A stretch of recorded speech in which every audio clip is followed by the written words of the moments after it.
안녕하십니까. 저는 함창권유가야 선양회 대표 지정입니다. 저는 이번 시간에 함창에 있는 남산 고성과 함영김씨 계보로 살펴본 권유가야 역사를 발표하겠습니다. 아마 함창에 계셔도 함창 그 남산 고성에 가보신 분들은 아마 드물 겁니다.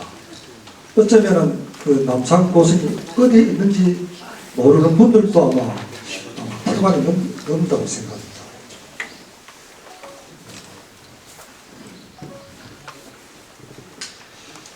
권영가야 역사 회복의 중요성을 말씀드리겠습니다. 상주 문경의 정체성을 밝히는 작업입니다. 그리고 일본 사람들이 주장하는 정한문의 핵심인 인다 일본부 논리를 파파하는 논리입니다. 또 가야 역사뿐 아니라 고조선 역사를 비롯한 우리 고대사를 밝히는 지렛대 역할을 하는 것입니다. 네 번째는 상주 문경의 위상과 경제적 도약을 도모합니다. 제가 이렇게 함창 권영가야 역사에 천착하는 이유는 다름이 아니라 이것은 식민사학이다, 식민사학이 아니다. 그 문제를 떠나서 과연 우리가 이 나라를 호지할, 지킬 의지가 있느냐, 없느냐, 그 문제입니다.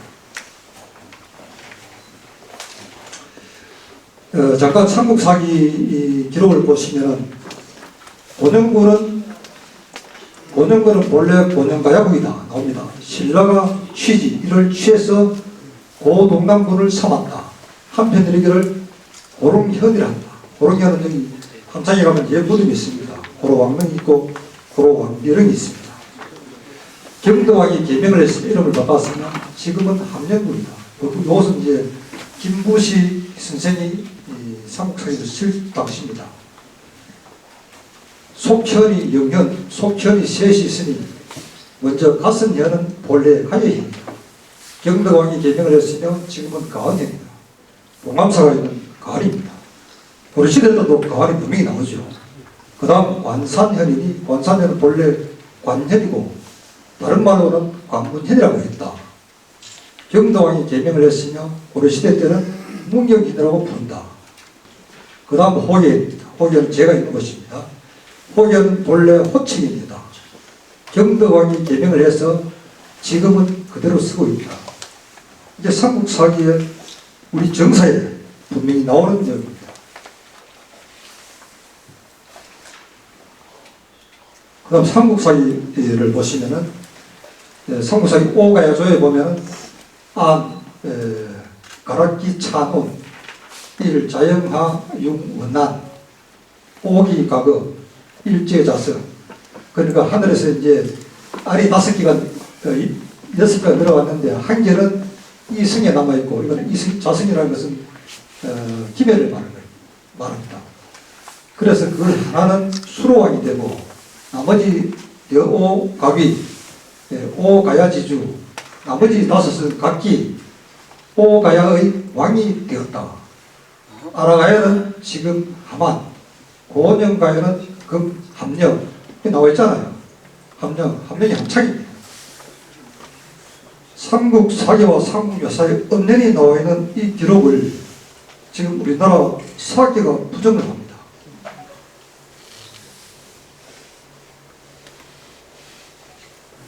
그리고 고원영가야 유물적을 보면은 왕릉과 왕비릉이 있고 오봉산과 명봉산에 2200여 개의 보물이 파헤쳐져 있습니다. 그리고 남산 고승이 있고 머릿매와 머릿돌이 있습니다. 낙동강이란 말 자체가 가락의 동쪽으로 흐른다는 뜻입니다. 공검지, 공갈못입니다. 그 대형 승열서, 바위 구멍돌입니다. 그 낙동진이라는 말도 가락의 동쪽에 있는 나루라는 말입니다. 낙동강에는 가야라는 말을 붙여서 생긴 나루가 2개 있습니다. 가야진이 양산에 있고 낙동진이 상주에 있는 것입니다. 그 왕관, 금관이 이제 성주에서 발견됐고, 투구, 토기, 초기 철기물, 초기 철기물은 BC 2세기부터 AD 3세기까지 초기 철기물, 철기 시대를 하는데, 바로 그 시대가 함창 권영가요 시대입니다.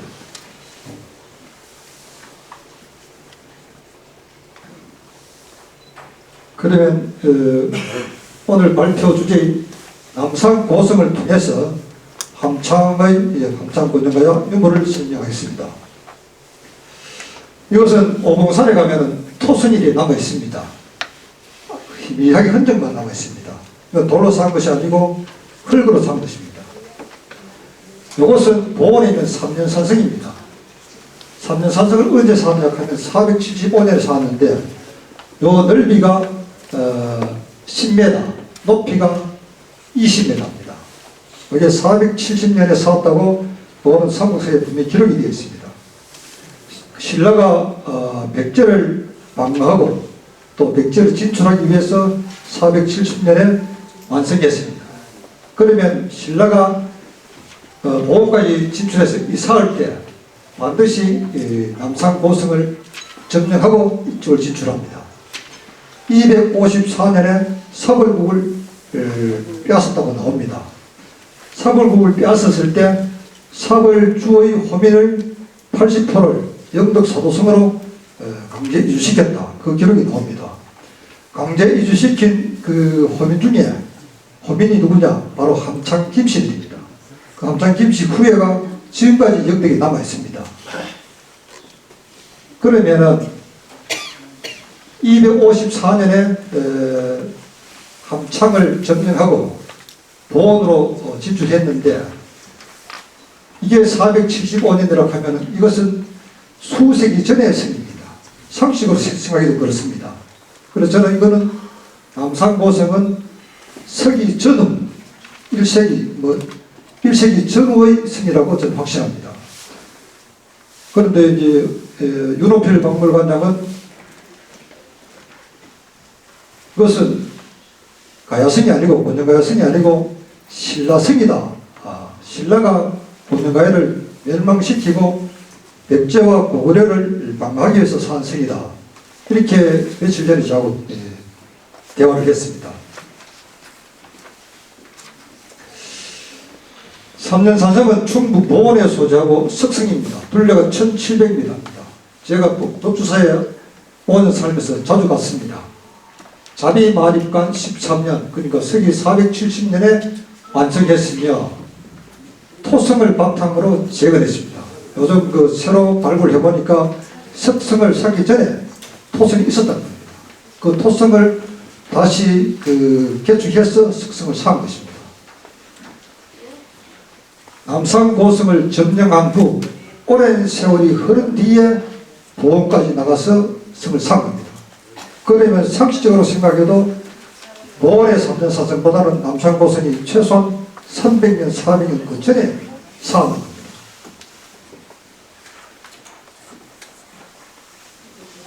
남산고성은 첫째, 낙동강 서쪽에 있습니다. 만약에 이것이 신라성이라고 하면은 낙동강 동쪽에 있습니다. 낙동강 서쪽에 있다는 것은 동쪽의 적을 막기 위해서 있는 것입니다. 그 토성이고 둘레가 1.8km입니다. 이 토성이라는 것이 중요합니다. 토성의 시대가 지나고 석성이 생기는 것입니다. 그래서 이것은 신라를 경계하기 위한 성이다. 석성이 조성되기 전 기원 전후 건립물을 추정한다. 즉 경주 월성과 동시대 건축입니다. 경주 월성이 삼국사기에 AD 50년대에 사왔다고 나와 있습니다. 그러면 경주 월성과 동시대에 낙동강 가야가 세워집니다. 어떻게 보면 낙동강의 가야가 먼저 세워졌다고 주장하는 분들도 많이 있습니다. 그렇다면 남산고성은 경주 월성과 같은 시대 또는 그 전에 세워졌으며 이것은 가야의 유물이라고 볼 수 있는 것입니다. 그리고 산성 옆에 보분 700개가 있습니다. 이것도 중요합니다.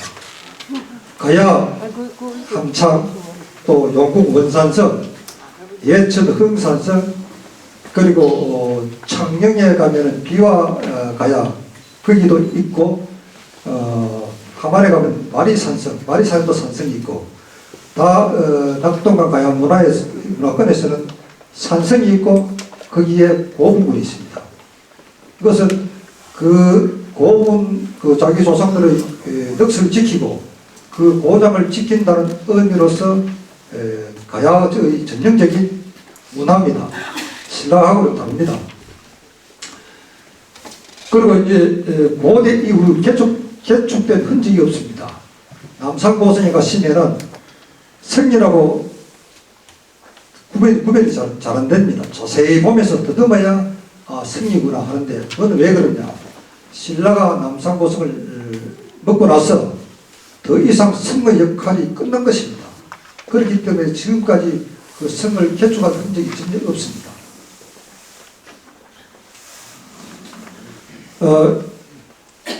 이러한 성은 낙동강 서쪽에 다 동일합니다. 이부곡 토성은 사벌에 있죠. 또 원산성은 용궁에 있습니다. 병풍산성은 상주에 있죠. 또 흥산성은 예천에 있습니다. 도경산성은 성주에 있습니다. 이 성들이 한결같이 다 똑같아요. 낙동강 바로 왼쪽에 있으면서 토성입니다. 그 나가서 토속 혼축성, 돌을 조금 넣고 흙을 많이 해서 산 토속 혼축성입니다.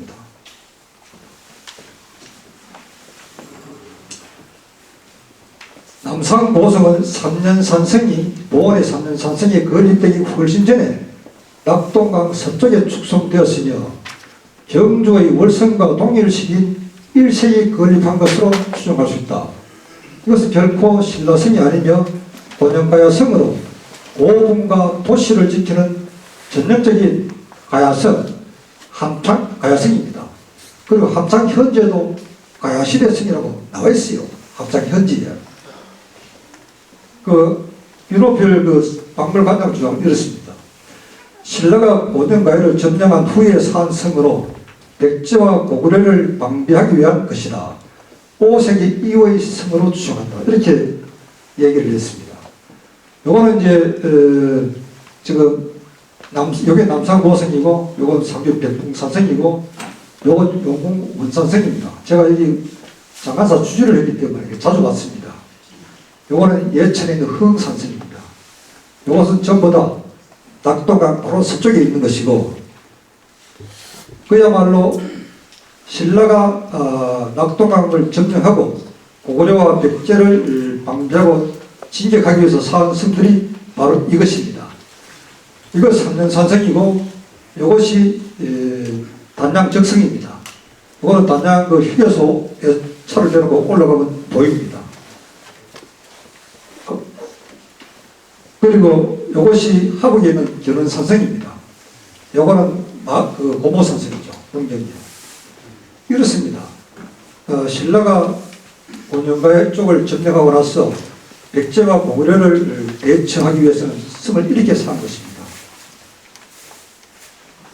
그런데 이것을 두고 아까 그 성하고 동일한 시기에 쌓았다고 말한다는 것은 여러분들이 까막눈이라 해도 알 수 있을 것입니다.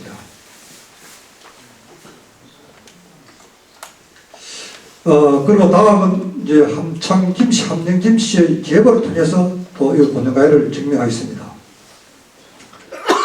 보로 왕릉과 왕비는 1592년 선조 25년 능을 지키던 함창김씨 문중과 경상도 관찰사 이급필, 함창현감 김수 등이 고령가야 왕릉 비문을 발견했다. 서기 1712년 숙종 38년 왕명에 의하여 묘위와 그 선물을 건립했다. 여기에 이제 고로 왕릉 앞에 가면 세지 있는데 제가 이 기록의 원출처는 아직 확인을 못했습니다. 삼국사기에 보시면은 이 내용이 나옵니다. 사벌주 허민을 80%를 사도성으로 이주했다. 요게 나옵니다. 요걸 이제 풀이하면은 그렇습니다. 유래 이삭은 10년, 그러니까 293년 사도성을 고쳐 쌓고 서벌주호민 80여가를 이주시켰다. 80여가를 이주시켰는데 이 80여가가 누구냐? 바로 함창기역 함령 김씨들입니다. 이게 역사로 나옵니다. 지금까지 그 후손들이 거기 살고 있습니다. 노성은 현재 영덕군 영예면 일대로서 특히 회시마을을 그 핵심 근거지로 추정합니다. 후손 중에 고려중기 덕원군 김종재와 덕양군 김종재를 중조로 새로이 문호를 엽니다. 그리고 중요한 인물이 김택입니다. 고려말 김택이 출현하여 그의 자손들이 조선조 주역으로 등장하며 지금까지 종맥을 형성하고 있습니다.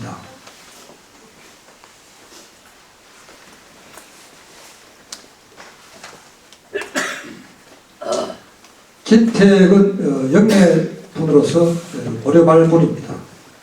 이 사람은 대찬성 벼슬을 했죠. 지금으로 말하면 차관급입니다. 그 일남인여를 두었습니다. 그런데 이것이 보면 그 함령 김씨 족보에는 일남인여로 나와 있는데 그 필석에 보면은 일남인여로 나와 있습니다. 아마 이 내용은 함령 김씨들도 잘 모르는 부분일 겁니다. 김택의 아들은 김요, 손자는 김문빈. 제가 요번에 김남택 선생에 대해서 뭘 조사를 하다 보니까 특이한 것을 제가 발견했어요. 그 장수에 가면은 김남택 조선시대 그 세종임금 때 그 시대 이조 판서를 한 분인데 그 비석이 어떻게 쓰여져 있냐. 곤영가야국 광의 후예며 모고 이색의 학문을 이었다. 이렇게 나와 있습니다. 제가 이걸 가지고 장수 문화관에 찾아갔습니다. 찾아가서 전후를 다 이제 맞췄습니다. 그 묘관명은 이정재라는 목원의 후예가 지었습니다. 그리고 김남택의 처조부는 방촌 선생이고 고려말 신나로서 조선조의 태조와 태종 이방원이 출사를 거듭 부탁해도 벼슬을 안 하니까 장수로 그냥 보냈습니다. 그리고 동서가 송보산으로 또 예조판서를 하고 아우는 김남중으로 행조판서를 합니다. 이조판서, 행조판서 그것이 중요한 것이 아니고 여기서는 곤영가야국 왕의 후예고 목원의 학문을 계승했다. 이 부분인데 이 부분을 보시기 바랍니다. 그 김택이 일남인여 중에 첫째 사위가 가정 이곡입니다. 그 죽부인전을 쓴 분이죠. 이곡의 아들이 누구냐? 목원 이색입니다. 이색은 우리나라 조선시대 성리학의 비조입니다. 정도전과 정봉주도 이색의 문화생이고 또 이황과 이이, 정경필 이 조선시대 때 모든 그 성리학자들은 전부 이색의 문화생들이라고 볼 수 있습니다. 그 둘째 사위는 누구냐? 심용이고 외손자가 심덕부입니다. 심덕부는 이성계의 희화 장수로서 개국공신입니다. 그리고 외증손자가 누구냐 하면은 심온입니다. 심온은 영의정으로서 세종의 장인이고 소원왕후의 아버지입니다. 이러면 이제 대충 그 권리가 나올 겁니다. 그러니까 함령김씨들이 영덕사도성으로 3인 정책, 강제 이주를 당해서 중시조가 김종재가 나오고 김종재의 무대손이 김택입니다. 김택의 일남 이녀 중에 일남은 김요, 첫째 사위는 이고, 둘째 사위는 심용인데 김요의 손자, 그래 김택의 증손이죠. 김남택이죠. 김남주. 이 사람들이 같은 세종조 때인데 이조판서, 행조판서를 하고 시몬이 영의정을 합니다. 그러니까 이 사람들은 둘이 보면은 촌수로 보면은 외육촌쯤 됩니다. 외육촌. 가깝잖아요. 가깝고 이색과 김남택, 이색과 시몬은 오촌이죠. 외오촌, 외척간의 오촌입니다. 그러니까 함창 김씨들이 함창에서 신라에 먹혀갖고 강제 추방당해갖고 그 여기에서 오랜 세월 동안 거기서 있다가 김택이라는 분이 영덕의 큰 대유로 승리하고 그 자손들이 조선 일대를 한 시대를 풍미하는 것입니다. 고로왕릉이 있고 고로왕릉이 있습니다. 이 김택이죠. 김택은 영예 괴시마을에서 나고 자랐지만서도 죽어서는 이렇게 함창에 와서 묘를 섰습니다. 모곤 이 색은 여러분들 아실 때는 서천 한산이십니다. 한산이신데 어째서 영예 영덕에 가서 태어났는가? 그것은 바로 김택 선생과 그 사위 이곡 선생의 인연으로 모곤이 전혀 인연이 없는 영덕 사도성 지금으로 말하면 괴시마을에 가서 태어납니다. 이분이 나중에 원나라에서 장원 급제하고 우리나라에 들어와서는 성략 조선 유학의 비조 최고의 우두머리가 되는 겁니다.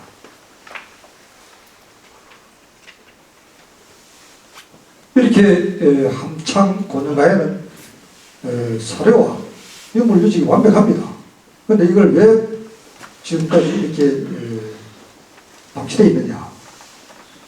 나아가 믿죠. 나아가 통sel하죠. 전전자옥이 이르거나 이 사람은 일본말로 하면 서다속기지인데 나아가 통sel가 어떻게 말을 한다 하면 함창 고려가에는 김해가 멀리 떨어져 있어서 가야가 될 수 없다 이렇게 말을 합니다.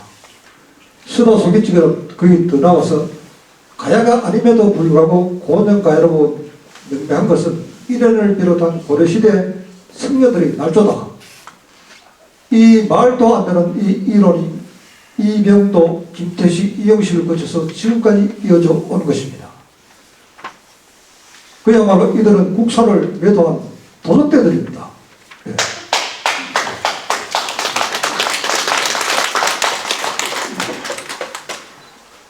맺는 말 남산 고성 축성과 이부곡 토성 병풍산 출토 초지 철기 유물은 가야시대 유물입니다.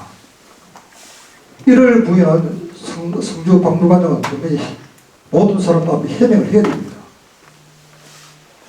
사료와 유물 유적이 완비한데 교과서 등재와 국가유산 등재를 마다하는 현 사기는 물러나야 합니다. 자격이 없습니다. 사료와 유물, 왕릉과 후손이 지금 3만 5천이 삽니다. 후손이 현존하는 고정가요를 부인하고 전혀 근거와 전무한 대구를 탁수국이라고 합니다. 그리고 경산을 탁국, 합천을 달하고 남원을 기bun국이라고 언토당토하는 이것을 우리나라 역사책에 고대 지대에 다 집어넣었습니다. 그런 일본 세계에 맞추어 주장하는 신민사는 반드시 분석해야 합니다. 우리가 분석을 해야 합니다. 상주시에 건의하겠습니다. 학계 대표와 고령가야 선정계를 초청하여 공청회를 실시해야 합니다. 상주는 고령가의 역사를 독권해야 할 의무가 있는 것입니다. 권리도 있습니다. 그러면 자신이 있다기보다는 상주의 정성을 살리고 상주의 경제를 살리려면 고령가야에 대해서 정면으로 공청회를 해서 시시비를 분명히 가려야 됩니다. 제가 공청회를 하자고 건의한 것은 이번이 처음이 아니고 수차례 했습니다. 그리고 교과서 등재와 유네스코 문화유산 등재를 위한 공문서를 교과서 편찬위원회와 국사편찬위원회와 문화유산청에 주기적으로 발송하라. 상주에서 이것을 방치해서는 안 됩니다.